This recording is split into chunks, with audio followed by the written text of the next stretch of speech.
Le face-à-face avec Marie-Élodie Royer. Bonsoir. Bonsoir. Alors, il est un peu difficile de vous présenter. On va déjà dire que vos ateliers organisent des portes ouvertes ce dimanche. C'est à Voisins-le-Bretonneux. Mais lorsque je vous ai appelé pour préparer cet entretien, vous m'avez expliqué, pour résumer votre activité, que mode et compagnie, c'est peut-être la définition qui convenait le mieux. Vous travaillez dans la mode, aussi bien en tant que couturière qu'en tant que soutien pour ceux qui veulent se lancer pour des projets.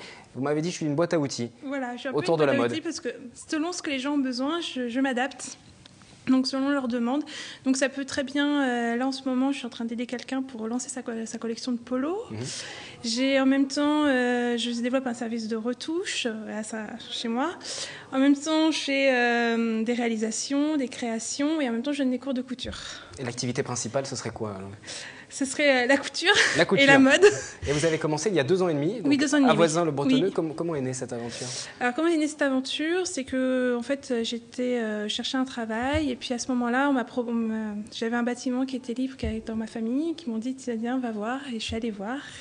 Le bâtiment me plaisait bien, c'était une ancienne ferme, donc je me suis lancée. Et donc je me suis dit que c'était le moment ou jamais pour se lancer parce que voilà, c'était le moment. On en voit quelques images. Vous vouliez véritablement un atelier, pas un magasin. Non, c'est important. Un atelier, oui. Il fallait que vous puissiez y travailler. Y travailler, créer, faire ce que j'avais envie de faire comme je voulais le faire. Donc, voilà. Quelle est votre formation? Comment on apprend justement la mode dans les grandes lignes? Alors, moi, j'ai fait des études classiques. J'ai fait un BEP, un bac pro et un BTS, donc scolaire, la couture scolaire. Donc, voilà, et puis je me suis lancée.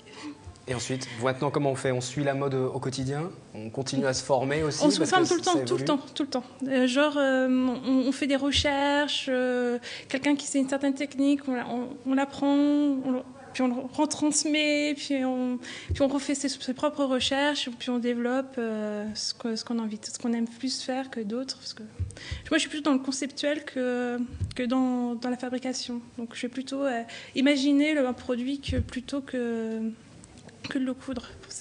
La mode du moment, ce serait quoi alors? La mode du moment. Vous travaillez sur quoi? Donnez-nous des indications qu'on puisse tout de suite se préparer. Alors moi, ce que j'aime bien faire, c'est les salons, donc voir les nouvelles tendances pour l'année prochaine, les couleurs, me renseigner un peu comment ça va être plus tard. Donc en fait, pour ça, il faut aller dans des salons professionnels. Donc bon, les couleurs, je peux pas vous décrire les couleurs parce qu'ils se donnent des noms pas possibles. Donc voilà. Mais sinon, ce que je peux dire. Qu'est-ce qui serait plutôt tendance? Tendance. Qu'est-ce qu'il faut avoir obligatoirement pour cet automne-hiver 2012? Voilà. Qu'est-ce que vous conseillez? D'être soi-même.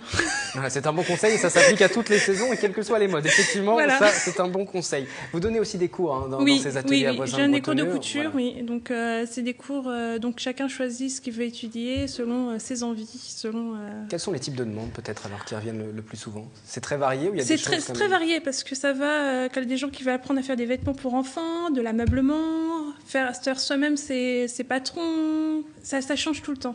Il n'y a jamais la même chose. C'est jamais, ça change. Voilà. Alors pour ceux qui veulent découvrir vos activités, l'atelier organise des portes ouvertes. Les portes ouvertes, ce sera ce dimanche, oui, entre 10 et 18h. Comment ça va se dérouler? Alors en fait, c'est entre 10h et 18h. Donc en fait, je fais venir un négociant de tissus, Benitex, qui va proposer des tissus de haut de gamme, made in France, largement moins cher que d'autres magasins, 50% moins cher que d'autres magasins. Donc c'est un de mes fournisseurs que je connais.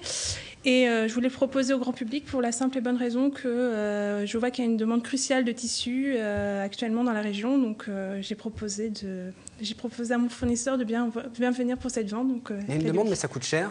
C'est parce qu'il y a beaucoup de demandes que les prix montent beaucoup ou justement en fait, c'est rare. En fait, ça vient moins. Les magasins, les merceries disparaissent plus rapidement. Pour trouver du bon matériel, du bon tissu, ça disparaît très très vite. Donc quand on trouve un bon fournisseur, on le garde. Alors justement, dans un instant, ce sera la page économie de cette édition du 7-8. Comment se porte votre activité sur un plan économique après 2 ans et demi? 2 ans et demi, c'est encore le début. Hein. Il faut se battre. Vous êtes dans les clous un petit peu de ce que vous aviez prévu ou ça reste difficile? Parce que vous venez de le dire, il y en a beaucoup qui ferment. Le truc, c'est que je suis plutôt en train de me dire que je suis contente de ce que je fais, je change, j'évolue, donc ça évolue. Donc j'étais partie sur une idée et ça évolue. Donc je me laisse au gré du vent. Vous aimez votre métier, vous le faites partager avec ces ateliers, ces portes ouvertes également. Oui. Merci Marie-Élodie Royer d'être venue sur ce plateau nous parler donc de l'atelier de la Lande. C'est à Voisins-le-Bretonneux, portes ouvertes ce dimanche.